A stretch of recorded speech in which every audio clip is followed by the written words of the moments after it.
in life? Uh, in life, uh, I guess.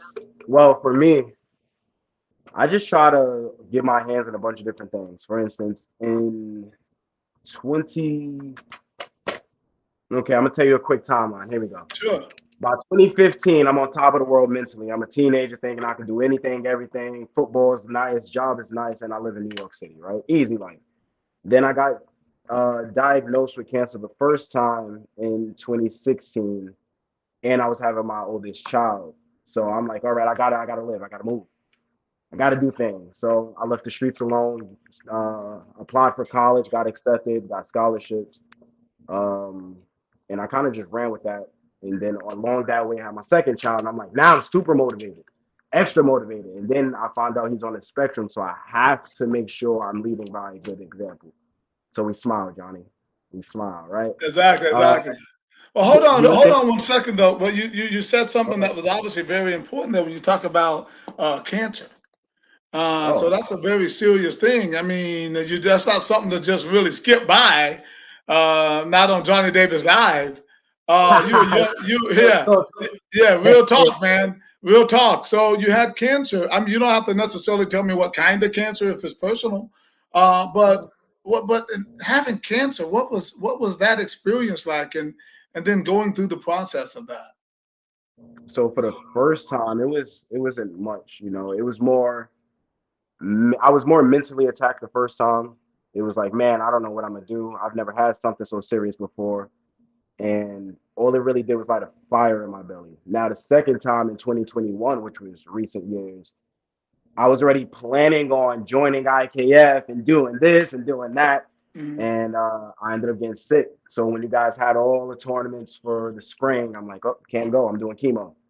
So for me, it was kind of like crushing. Like I don't think I'm gonna be able to fight again. I don't think I'm gonna be able to do any athletic abilities again. And the doctor said, your life is going to change. You got to take your time. I didn't listen. I didn't listen not one bit, Johnny. I'm not gonna lie. 7 months after chemo's over, I go do a cage fight with Flex Fight Series. Great people. They're pretty cool. And I didn't win. Right? Let's call a spade a spade. I didn't win, but Right. everyone, even if I four came back, show awesome love, respect. Like, dude, you're amazing. Now we fast forward a year, a few months after, I'm in IKF and my heart is ready. Like my brain is ready. My hands are ready. I'm like so psyched. But I'm still that timid person in the corner, just listening to Johnny Davis yell at everybody. Whoever he is important. Let's watch him. Let's look at him. Right? And I'm watching, and it's ironic because the very first person I spoke to was Anthony Bowie. The very first person I thought I cared was Anthony Bowie. I don't know his importance, nothing. He was nice to me. I'm nice to him. He's very important. Russell Yes. Lee, because who does the matchmaking, right? Right. So awesome energy, made me feel welcome. You were very lively. I loved it. It made me feel better. One thing you would know about me if you ever see me at any PKB tournaments, I love to party. Right? You got DJ Johnny D on the track. I'm ready. Oh, Johnny, turn the music up. Turn the music up. So it was real good for my first tournament and whatnot, especially after everything. So it was a good way for me to kind of get back into the groove, especially after such a loss and after certain trials and tribulations. So that was real welcoming and it made me feel good. So you said, Fast but forward. you said you've gone to it a couple of times. Mm-hmm. Yeah. Yeah, man. Definitely. And It kind of just keeps reoccurring. in a way. So now we're just in remission, chilling. Right. Right. God, I've never seen Oh, anyone so, with such a light perspective on cancer. Oh my I God. mean, My wife gave me this thing that I use sometime because that's why my interviews are a little bit different. My interviews are not really ABC interviews like da da da. You see, it's called the Fighter Within. There's a segment that I do called the Fighter Within.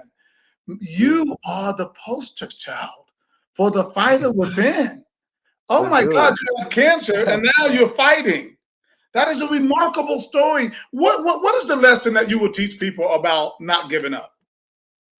What would you say? Well, it's different because I'm a fighter.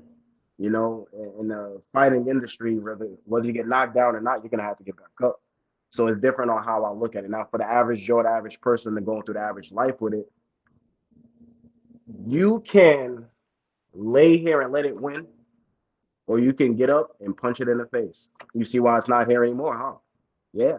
Punch cancer in the face. There was no smoke. Yeah, you gotta get a shirt. You need a shirt. Oh, you need to punch or kick cancer in the face. Oh, you know what? Somebody's making that shirt right now, man. I guarantee you somebody's making that shirt. You need to go and pin that. Just let me be the model for the shirt. That is